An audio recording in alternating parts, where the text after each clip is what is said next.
Hello! ஒரு வழியா Christmas முடிஞ்சாச்சு. இந்த வின்டர் சீசன்ல கிறிஸ்மஸ் அன்னைக்கு வீட்டுக்குள்ளேயே உட்கார்ந்திருக்கிறது வந்து எங்களுக்கு ரொம்ப கஷ்டமா இருந்துச்சு. அதனால தம்பிய வச்சு சிம்பிளா ஒரு ஆக்டிவிட்டி பண்ணோம். ஆ ரொம்ப பெரிய ஆக்டிவிட்டிலாம் கிடையாது. சும்மா ஒரு பார்டர் மாரி குடுத்து இந்த பால்ஸ வந்து ஒட்ட வச்சோம். அதுக்கப்புறம் சாண்டா கிளாஸ் பண்ணலாம் அப்படின்னு சொல்லி ஸ்டார்ட் பண்ணோம். அதுக்குள்ள அவனுக்கு போர் அடிச்சு எந்திரிச்சு போயிட்டான். ஸோ இந்த ஆக்டிவிட்டி பண்ணும்போது நான் ஒரு விஷயத்த நோட் பண்ணேன்.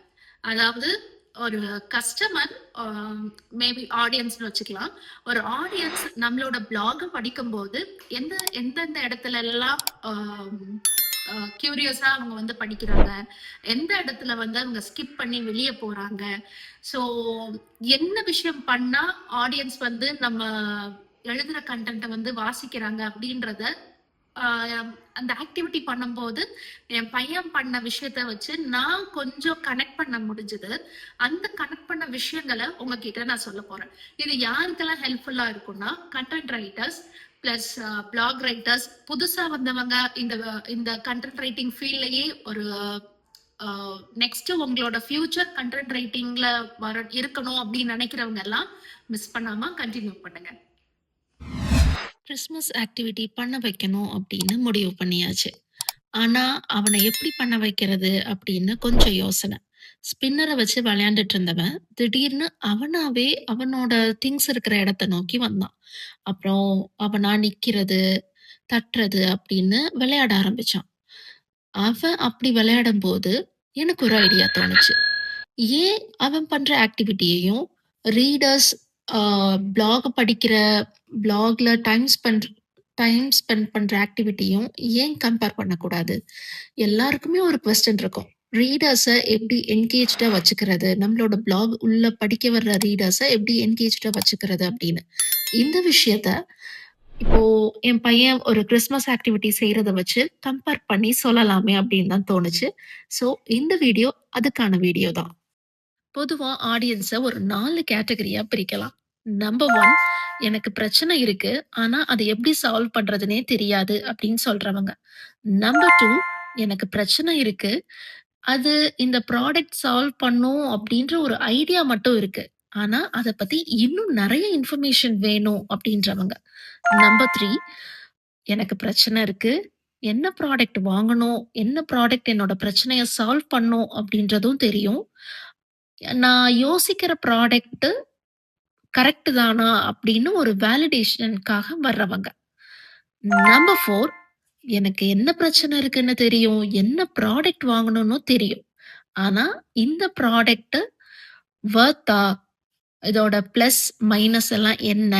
அப்படின்னு ஒரு ரிவ்யூ மாதிரி வேணும் அப்படின்னு எக்ஸ்பெக்ட் பண்றவங்க.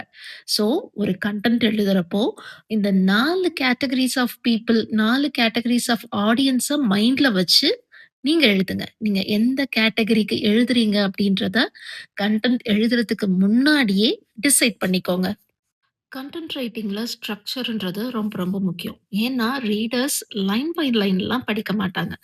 அவங்களுக்கு இம்ப்ரெஸ் பண்ற மாதிரி, அவங்களோட அ மைண்ட கேட்ச் பண்ற மாதிரி ஏதோ ஒரு வாவ் எலிமெண்ட் உங்களோட ப்ளாக்ல இருக்கணும்.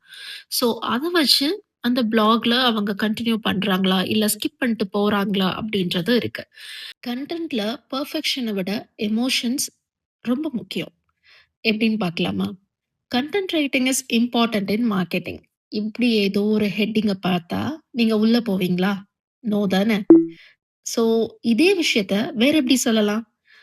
இப்ப பாருங்க. "I wrote this post at 3 AM while my baby slept and it taught me more about content than anything." So நடுராத்திரி 3 மணிக்கு என்ன எழுதியிருப்பா?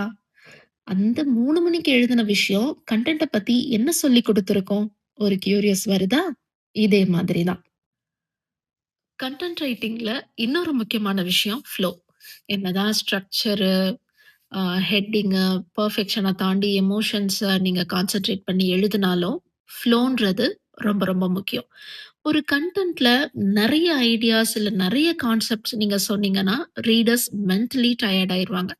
ஸோ நெறைய விஷயத்த ஒரே கன்டென்ட்ல அதாவது ஒரே ப்ளாக்ல சொல்லணும் அப்படின்னு யோசிக்காதீங்க.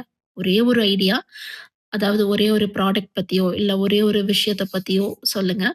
அத எக்ஸ்ப்ளைன் பண்ணுங்க. அந்த எக்ஸ்ப்ளனேஷனுக்கு ஒரு எக்ஸாம்பிள் குடுங்க.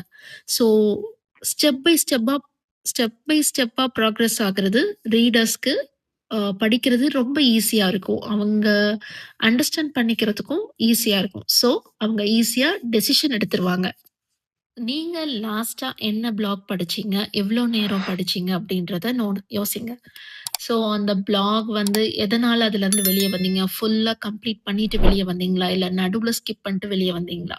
ஸோ இத யோசிச்சு, உங்களோட மைண்ட் செட் இப்போ நீங்க இந்த ப்ளாக போய் படிக்கிறீங்க அப்படின்னா, எவ்ளோ தூரம் கன்டின்யூ பண்ணுவீங்க? அப்படின்றத யோசிச்சாலே, நெறைய விஷயத்த நீங்க அவாய்ட் பண்ணுவீங்க. நெறைய விஷயத்த இன்க்ளூட் பண்ணணும் அப்படின்னும் நெனைப்பீங்க. பேசிக்கா என்னோட எக்ஸ்பீரியன்ஸ் வச்சு, இந்த சின்ன சின்ன சேஞ்சஸ் பண்ணாலே கன்டென்ட் ரைட்டிங்ல ஒரு நெறைய இம்பேக்ட்ட நம்ம பார்க்கலாம். ஸோ நான் டைரக்ட்டா பார்த்துருக்கேன். அத தான் உங்ககிட்ட இன்னைக்கு நான் ஷேர் பண்ணியிருக்கேன். இத தாண்டி நீங்க என்னென்னலாம் சேஞ்சஸ் பண்றீங்க? உங்களோட எக்ஸ்பீரியன்ஸ என்ன இந்த கமெண்ட்ஸ்ல ஷேர் பண்ணிக்கோங்க. ஸோ எனக்கும், இந்த வீடியோ பார்க்குற எல்லாருக்கும் ரொம்ப யூஸ்ஃபுல்லா இருக்கும். Thank you.